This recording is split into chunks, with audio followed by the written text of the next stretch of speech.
Hello everyone, welcome to your greatest YouTuber, going to be, like always, everyone in Eurasia, Europe, Asia, Africa, any place that they've been watching my videos, and if it hasn't reached those places, please may I request all of you to share my videos to the remote and all the areas where the lovely internet or any other communication goes. Thank you so much. Right. Ta-da! Right, so we're back here now. As you know that we were going through our series of IPv4 CIDR notations, and we did /8 notation last time, so we're going to focus on /9, /10, and /11 notation today. So the whole point behind doing these CIDR notations and IPv4 addressing is to gain an understanding of all knowledge to work as a network support engineer or in the IT field. So there's always a plan behind. It's not intended to get a certificate and put it inside your pocket and sit down and forget about it. No. So what we gotta do is we gotta keep on learning, keep on spreading the love of knowledge. Yes, even if you're not working in the field, we should always try to spread the knowledge forward. Maybe if someone is, so they will help out in the community somewhere, somehow. Right, so the shortest way, as I would explain to you, is like with the /8 notation. We did the work last time, so I'm gonna organize my octets again. So as you know that IPv4 addressing is 32-bit addressing. So when I know it's the same thing I say again and again, but we gotta carry on repeating it and put it inside our brain so we are so normal while solving these problems, which can be sometimes hectic, but sometimes if you know what you're doing, they will never be hectic. So 32-bit, so 8, 8, 8, 8. Anyone remember what is this called? Yes, that's called an octet, and that's 8 bits. And so I will write that's 8 bits, 1 octet, or 1 byte, 1 byte, 1 octet. So if you add them together, let's do simple maths. So it comes up to what? 32. 8 plus 8 plus 8, or 8 multiplied by 4, or 8 into 4 is 32. So that's perfect now. So this is where it gets really normal now. So in order to understand it more easily, what my suggestion is, only my suggestion. Oh, sorry, I haven't cleaned my keyboard, so yeah, there's a bit of debris on it, so because I use less computer and I use my other computer, so yeah. Right, let's come back to the topic. So if you see here, I'll show you an easy way of doing it. So that's 8 bits, which means it's still /8 here. So now /9 starts from this second octet, or our second byte, or second octet. So let me just tell you the values here. /10, /11. So you carry on 12, 13, 14, 15, 16. So if you see 8 plus 8 comes to 16. So these are all the slashes that come here. /9, /10, /11, /12, /13, carry on to /16. Right. Now here, what the most important thing that we need to know now is /9 is always going to be 128. These are the values. Remember these ones. /10 is going to be 192 in ascending order. Right. Then we have /11, that's 224. Then we have /12, that's 240. /13, 248. And then we have 252 for /14. And similarly, we have 254 for, I nearly missed my value down there. Don't worry, it's all right. in your journey of IT, these things happen, and you should not worry, and it doesn't matter as long as you carry on, right? So now till here is exactly the same sequence. So it goes till /16 here. 8 plus 8, 16. Now 16 plus 8. Question is going to be 24. So /16 starts from here. So similarly, same thing. /16, /17, and we carry on, carry on, carry on, carry on, carry on, carry on till /24. There. So now /24 is going to be 255. Exactly copy the same values here. /17 will be 192. My way of explaining might be a bit weird, but this is a more easier way to understand, which will focus you more on getting a job in IT and understanding IPv4.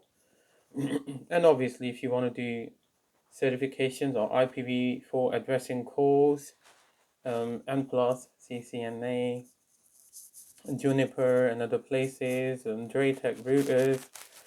Remember, configurations are going to be everywhere.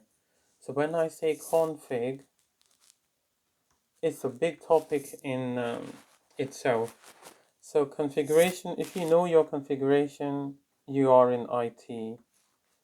If you can troubleshoot, what about the spelling here? Troubleshoot configurations, you will still be in IT. And if you don't know them, you won't be in IT. Joking. I mean, you can still try and learn them. A won't is not an option. Right, so similarly, you carry on forward. To cut it short, these are the values which you should be looking at in any sense. So to cut the video short, I'm gonna do /10 now, just to explain it to you what's gonna happen.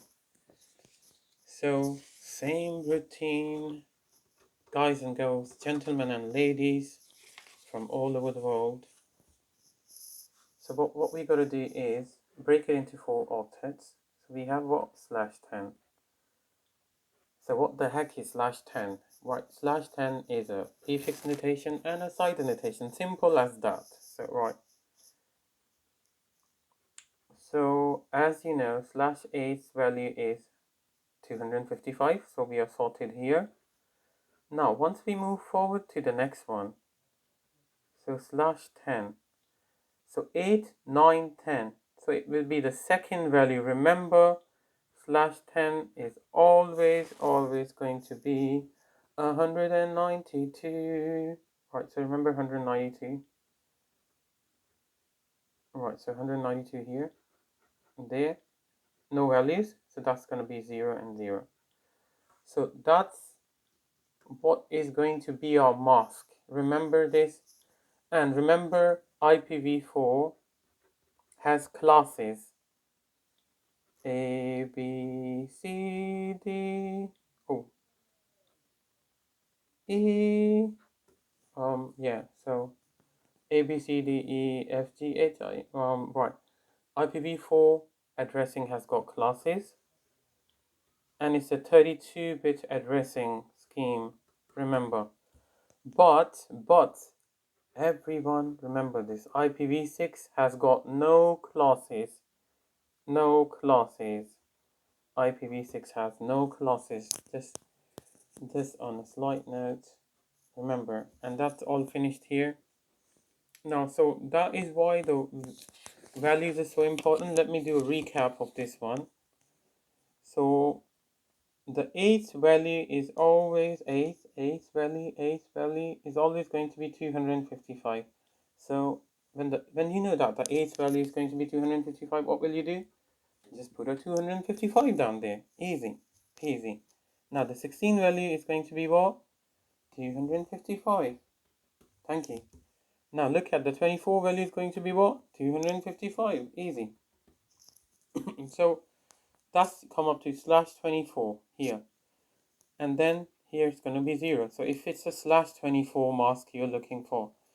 Now, to be honest with you, there have been points, there are some points in which people say that /24 is included in class B, /24 might be included in class C, or it is included in class C, it might not be. But these are all normal questions. No one is going to ask you that bit for the time being unless you know all of this bit. So this is really important in configurations, and this is very basic stuff because, ladies and gentlemen, what will you learn is CCNA basic is going to be a lot of configurations which will cover our lovely OSPF version 3, EIGRP. If anyone doesn't know what they are, do not worry about them because they will be coming very soon in your life. And trunk ports, thank you. And trunk ports are very important as well. These are all configurations, and then you have to make SSH tunnels. Remember, if you don't know a lot of stuff like this, you can learn a lot. But once you're going for your first IT interview with no certificate, remember the basic stuff. The questions they will ask after you go inside will be related a lot to troubleshooting. If I could just improve my writing, brother. Hold on. Troubleshooting. Issues like internet issues.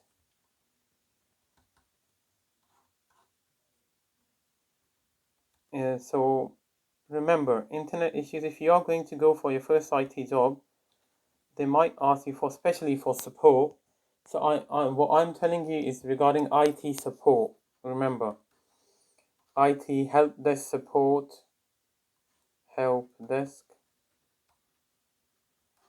IT help desk support, IT network support, application support. They'll ask you a lot of things regarding troubleshooting issues. What will be the steps of troubleshooting?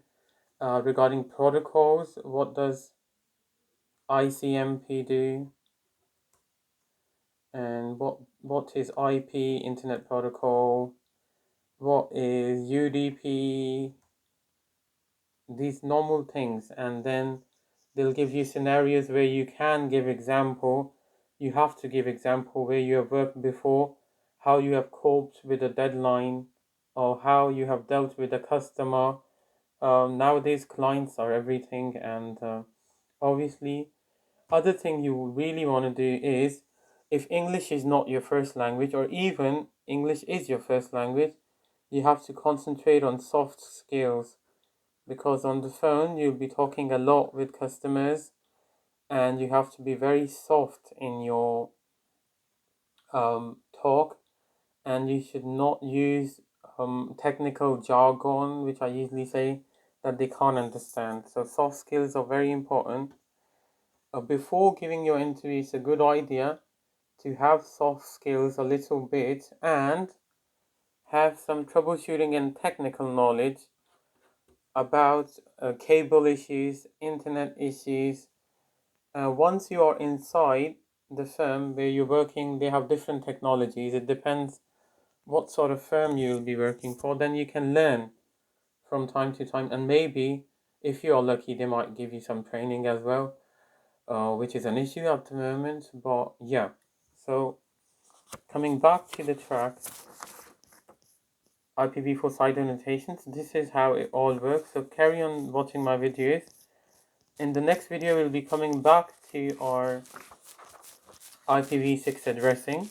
I do try to make more videos, but at the end of the day, because time is limited, and I've got other things going as well, so yeah. So learn it and spread it with love, spread the knowledge all around the world. And if anyone doesn't know, they want to subscribe to my channel, completely fine. If they don't want to do it, it's completely fine. But you can go into my playlists and networking fundamental playlist. You go down there, and here in the networking fundamentals playlist, go and check all the videos. More videos might be coming. the whole series is basically on network fundamentals and specifically on IPv4 addressing, but we will be covering OSI model and we will be covering protocols, and I've done some videos before. You'll be more related if someone is giving N plus exam CompTIA or trying to get a refresher into networking fundamentals. Please do watch my videos for networking fundamentals refresher. I don't tend to go into a lot of technical detail, but I'll make another video in which it will be a plan of action. I made a plan of action for IPv4 or CCNA plan of action. The other plan of action is how to get a job inside IT and what we are focusing on. So briefly, not to take a lot of your time, this is getting bigger now. Sorry folks, sorry everyone. Right, so our plan is, number one, to learn about IPv4, learn about IPv6. What's happened to the camera? Hold on. Right. Learn about basics of CCNA or N+.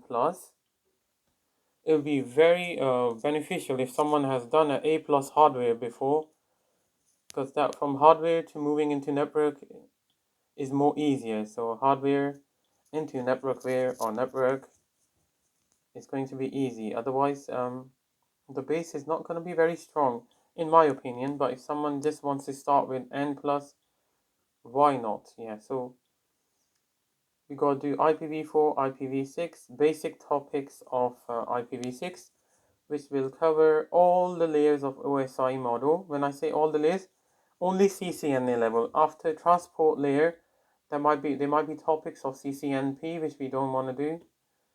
And to land in your first job in IT, even if the best thing is to have a certificate ready. But if you haven't got any, it doesn't really matter in a sense. So what we got to do is, in a sense, what we will really do is move ourselves forward to the next area. And what's the next area? The next area is right. The next area which we are going to focus on is getting a job. Yes, in IT. But this is our first plan. The plans keep on changing though, right? The plan in between, which I haven't told you, is going to be an intense one, and that is, right, so once you learn your IPv4, IPv6, then we are going to do configurations, and then we'll have hardware, which is going to be a switch. That's going to be a Cisco switch, and remember, we will be needing a tool, and we'll be needing cables and bits and pieces, so we'll create a lab, which is very important. It ain't going to be a virtual lab, sort of virtual lab. Yeah, it's going to be more of a practical lab. We'll use putty, and then we'll use cables in it, and then we'll do config on a switch, and then you can do virtual labs as well on Cisco Packet Tracer, CPT. So this is all your plan. It's not finishing yet. So IPv4 is just a pinch of salt inside the whole sea. So once you learn the topics, so focus on learning rather than doing a certification at the moment. If you can nail it, it's completely fine. But someone who is really young and just moved in, so do the topics of CCNA and then try to make a practical lab by buying a little bit of equipment. If you can afford it, just buy one switch and do it yourself. If you can't do it, I would always suggest do a practical lab, but if you can't, just use Cisco's own Cisco Packet Tracer, or GNS3. Again, to let you know that you might be needing good specs for GNS3. It might not run on normal PC and laptops. So, yup, every part comes with an effort, and I would suggest everyone not to use brain dumps, never to use just for the fun of passing the exam, never to just go and sit in the exam without knowing anything, unless you're just planning. You put yourself to a position where you know this stuff a little bit, then go in for the exam. Don't waste your money on brain dumps and other bits and pieces, because you can earn money anyways, anywhere, but you can't earn education and respect. So what my suggestion is, carry on doing these. They might look like insects at the moment. I've done too much on this page. Thank you so much for watching my videos, and I'll see you in my next video. Thank you so much for watching again. Follow, subscribe, and inspire me to make more videos. Bye. Is it done? Yes, it is. Right. Stay safe wherever you are. Be happy with whatever you have. And if you have £10, 10 rupees, different currency, $10, please give 5 to me. Joking. No, joking. Please help out your community, help out the people who are around you. Give £5, $5, 5 rupees to them, and support them in education and learning. If you know someone around who is struggling to pay, or who likes to do studying and can't, please give your support to them by giving time to them, making videos, or anything like that with which you can support them. Thank you to your best and the greatest YouTuber ever from the United Kingdom at the moment. Bye.